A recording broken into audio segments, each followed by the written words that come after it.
Hello everyone, welcome back to Healing from Toxic. On today's video, I'm going to talk about the signs that you are losing yourself in a relationship. Now, from my experience, this is something that happens very often with women because we give so much of ourselves. Not only do we lose ourselves in romantic relationships, but oftentimes we lose ourselves as mothers in our journey as mothers. We give so much of ourselves to our children, to our husbands, sometimes even family members. If we are the person who's in charge of our parents or maybe a sick family member and we do everything for this person, we lose ourselves into this position of a caretaker, and that's what happens. That's not to say that it doesn't happen with men, because it does. But from what I've seen, women typically are the ones who totally lose themselves in relationships. On this particular video, I am going to talk about romantic relationships. So let me get started. The first sign that you are losing yourself in a relationship is that you become inactive in your own life. This shows up in many ways. Most of the time, a lot of women stop taking care of themselves physically. They let themselves go, and it doesn't happen overnight. This happens little by little. So you go into this relationship and you used to eat well, you used to make time to exercise or go to the gym, and little by little your partner becomes so important in your life to where you forget about yourself.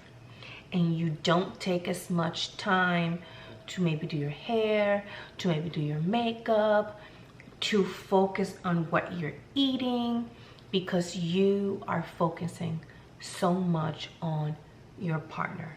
Whether this person is your boyfriend or husband, it happens gradually until you no longer care about the way that you look. You don't put as much emphasis on your appearance. This is the number one thing that I've noticed on a lot of women. They forget about their looks and their health. Another sign that you may be losing yourself in a relationship is that your partner's interest, your partner's opinions, your partner's hobbies somehow become your own. So you come into this relationship with your own opinions, very self-assured, and all of a sudden you start to think like your partner. You start to take on their hobbies. His interests become your own. It's almost as though you mesh with this person, and all of these things that you had previously, now you've let go of those opinions, you've let go of your perspectives, you've let go of your hobbies, and you're doing everything that your partner's doing. That's unhealthy. That's not to say that when you get together with a person, they don't influence you. Absolutely. And that they believe that's healthy. It's healthy to listen to your partner's opinions, thoughts, perspectives, and sometimes be influenced by them. Absolutely, that happens. But when you start to lose your own perspective, your own opinions, and your partner's opinions, thoughts, and everything become your own, that's not healthy. It's not healthy, okay? So that was another sign. The third sign is that you don't want to do things by yourself. You are not interested in doing anything by yourself. You only want to do things with your partner. You don't want to go out with your friends anymore. You don't want to go to the gym alone. You don't want to go food shopping alone. You don't want to do anything alone. You want to do everything with your partner. And that is absolutely not healthy. Sometimes we think, well, I really love him. It's natural to do things with your partner. And it is, of course, everyone wants to do things with their partner. but you should be okay with doing things by yourself. You should be okay, and actually you should want to have that alone time. It is necessary. So another sign is that all of a sudden you don't have a social life. All of a sudden your partner is the only other person that you talk to, that you go to for advice, that you do anything with. Your social life is poof, gone. Not healthy at all. Not healthy at all. So that's another sign you lose your social life. Your partner becomes everything. Another sign, and I think is the most important of them all, the most significant of them all, is that your happiness is fully dependent on your partner and how the relationship is going. So if the relationship is not good, you lose your mind, and that's all that matters to you. Nothing else matters to you. Your happiness is dependent on your partner, and that is so unhealthy. That is so unhealthy. Now, a lot of these things that I mentioned are very likely to happen with a person who's a narcissist. That can very well happen with a narcissist because narcs are manipulators. So of course they're going to manipulate you into feeling like you need them, like they are your everything. But this also happens with healthy partners. You can have a partner who's amazing, who's great for you, and you, because you're so in love with this person, you on your own allow this person to become the center of your universe. And that is the worst thing you can do for yourself. I think we've all been there once, at least once, and we've learned from that.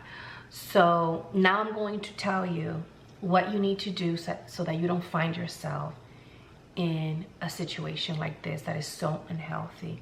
You need to have a life of your own, okay?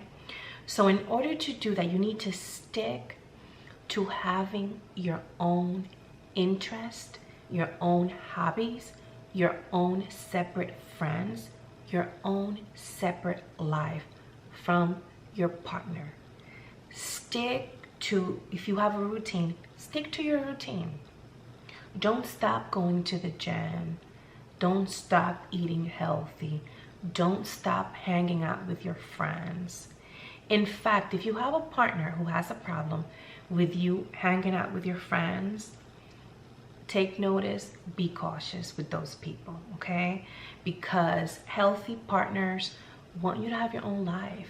They want you to have your own interests. They want you to have your own hobbies. They are not going to want you to change who you are in order to be with them. Once again, you need to stay in touch with who you are. It's okay to be influenced by your significant other, but when you find yourself changing absolutely all of your thoughts, all of your opinions, all of your perspectives, sometimes even your morals for your significant other, you are in trouble. When you make your partner the center of your life, the center of your universe, even if that person is an amazing boyfriend or girlfriend, they are going to unconsciously take advantage of that.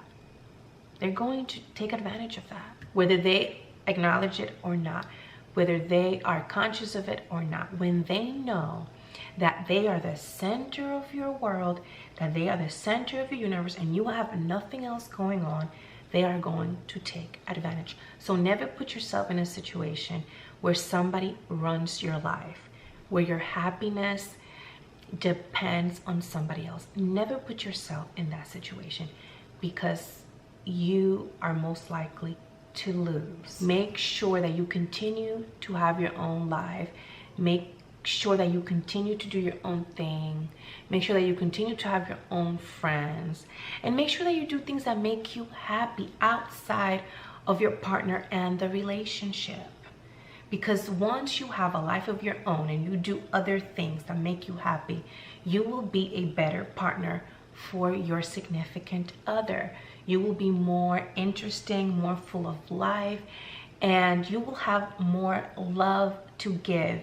And this will be a healthy love, not a possessive type of love where you want to make sure that they're with you 24/7 and you want to control them, because that's not healthy and it's not attractive and it's not good for you. Okay, so make sure you have your own life, always do your own thing, be your own person.